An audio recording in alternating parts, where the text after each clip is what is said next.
I'm Jimmy Dale Drew. And I'm Carolyn Drew Rogers. And we're brothers and sisters. A brother and sister. In case you don't know, we Thunder. thought we would just give you a little information about us growing up on the farm. Myself and our sister LaVan and... Mervyn. No, just you. Oh, just me. Just you. And Jimmy Dale. We were born at home. Oh. And with myself being the oldest, I had to take care of those two while Mother and Dad and Grandmother and all were working out on the farm. So I was the babysitter. And then we moved onto the land that Daddy bought, which all of you know about. Yeah, I was 2 years old when we moved over there. Daddy bought that property. And actually, Eddie told me that I think when he bought it, he had enough money to almost pay for it. He liked a couple $100, and he paid that off after his first crop that he made over there. And then the fourth member of our family, which was Mervyn Earl, he was born in the hospital. And the first time I saw him, there was this baby. Mother was in the bed, and they brought the baby, and he was there, and I looked at him, and I thought, oh my gosh, look at those fingers. They were so long. And his feet, laying there, his feet were sticking up. And I said, his feet are already grown. Look at those feet. Yeah, I remember when he was born, but no, I don't remember what she did. It was just that left an impression with me. Yeah, I was pretty young at that time, too. But Carolyn mentioned at Mervyn's funeral, which Mervyn passed away, 2 years ago, almost. And we did a little talk at his funeral, and Carolyn had mentioned about playing with me in the van, I guess at Mervyn too, in the pasture, because she had nobody to play with. There's nobody been around there, so she'd get us young'uns out there and get us to wrestle with her and to play with her, have someone to play with. I thought that was interesting. I don't remember that, but... Oh yes, they were little tots running around. And LaVan, she could do a little bit, but not much. So I really didn't have anyone to really play with and horse around with and all of that. So what I started doing was going out in the pasture and saying, okay, Dale, you and Earl, I said, you're going to take on me. You're going to fight me. You're going to put me down on the ground. So I'd get on my all fours, and they would try crawling up on my back and pushing around, and they were trying to push me down, and they were all around my neck and just carrying on. We had a ball. Yeah, our pasture was the center place around. I think we used to have a lot of ball games there, and the neighborhood kids and come over, and that was kind of the central location, I think, for the whole community almost, for the kids, that is, to play. And there was a lot of time with nighttime, out-of-town family come over and we'd play hide and go seek. And then when Grandmother's birthday, the whole family came in. Oh yeah. All over for Grandmother's birthday, and that was always at our house. So we had lots of kids. I mean, cars were parked up all the way down the road. Yeah, it was a big covered event. dish, and it was huge, all day.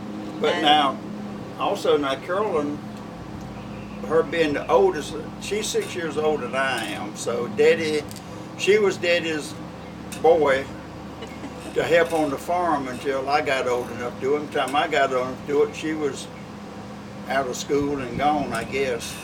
Yes. So I can remember we used to take the corn, go out, and Daddy would break the corn off of the things and throw it in piles, make piles of corn, and then go out with a mule and wagon and pick it up and throw it in the wagon and take it to the crib.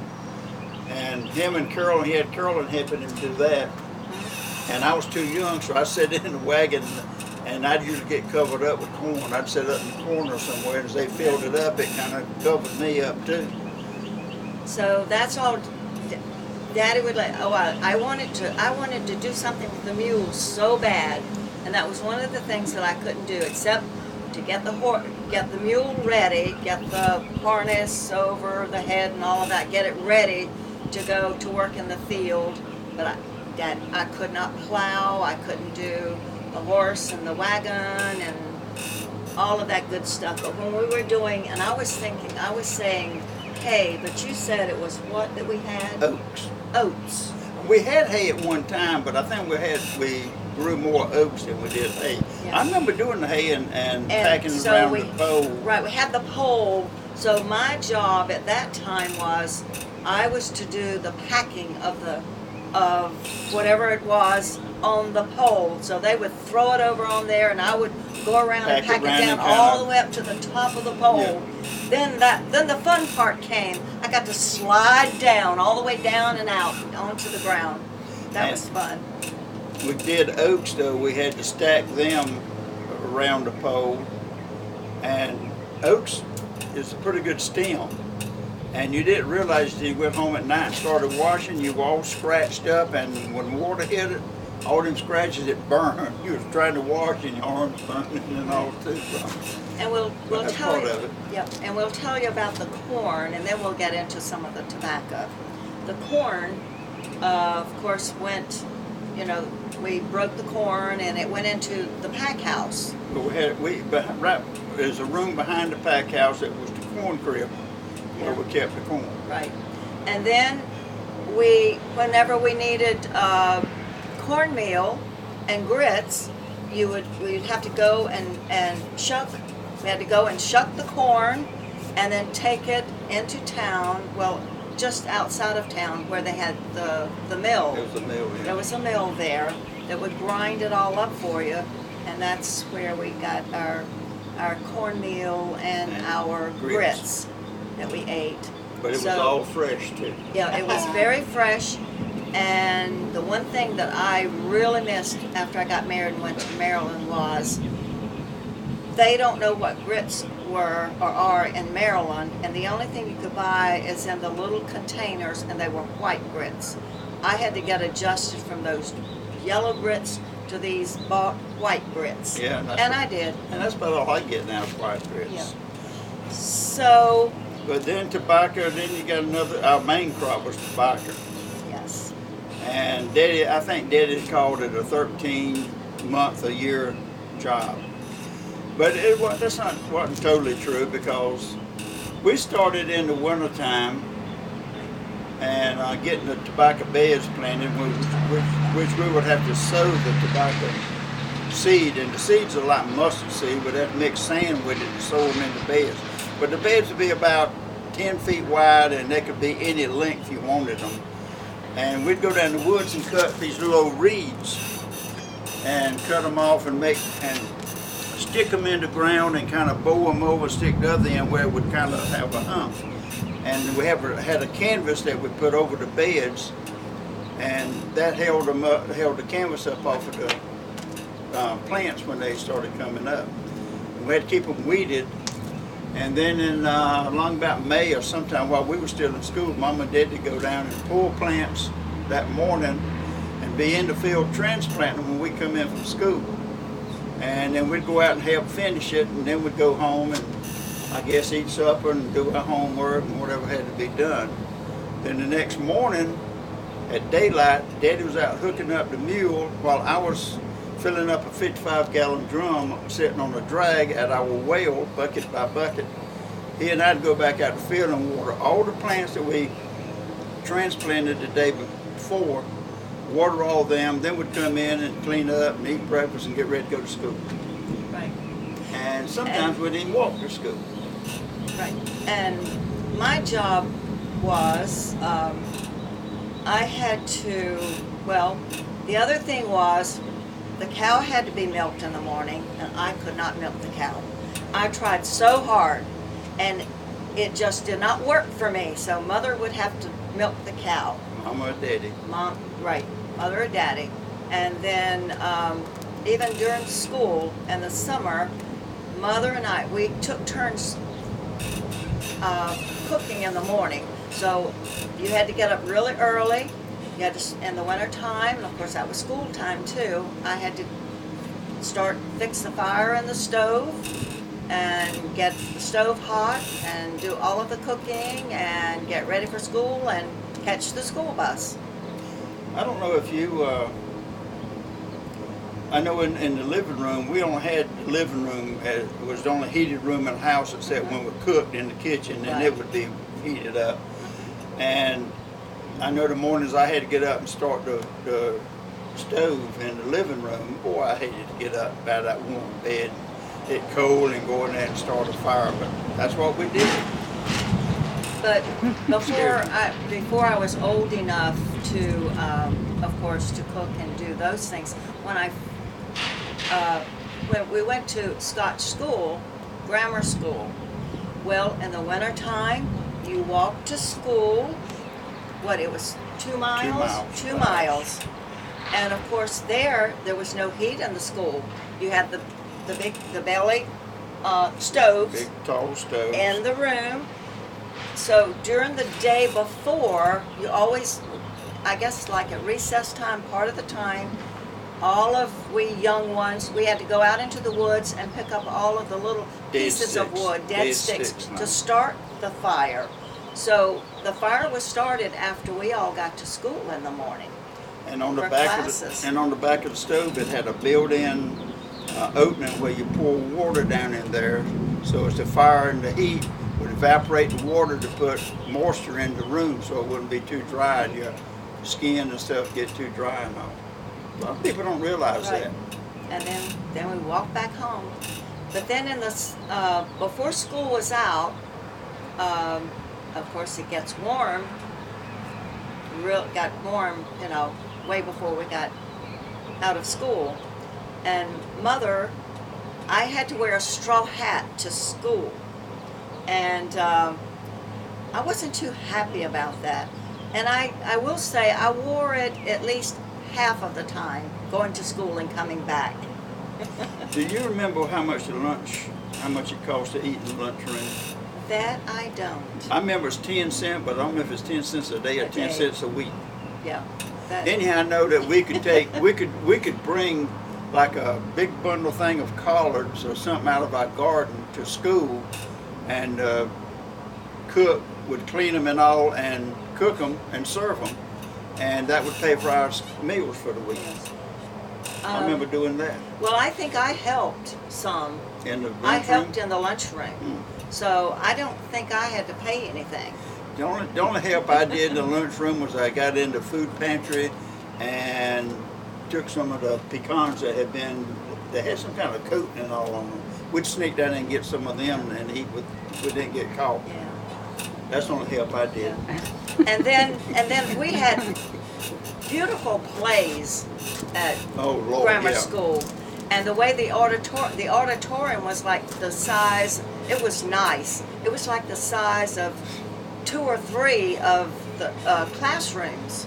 And we had a stage, and then you could go off the stage, back through doors on each side, and they went out and down to the Downstairs. outside Yep. They Went had stairs outside. you could actually go.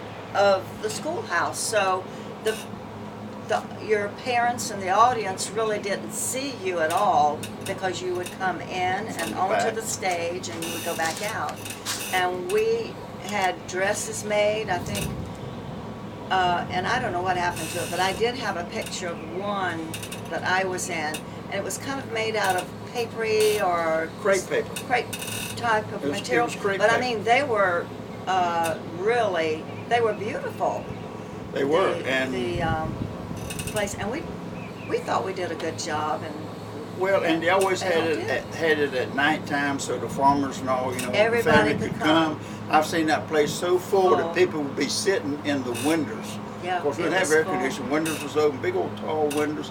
People would sit in the windows and even stand outside. It was Yeah. real high, but they'd have to get Yeah. something to It- come to them. It was a nice auditorium Well, see, area.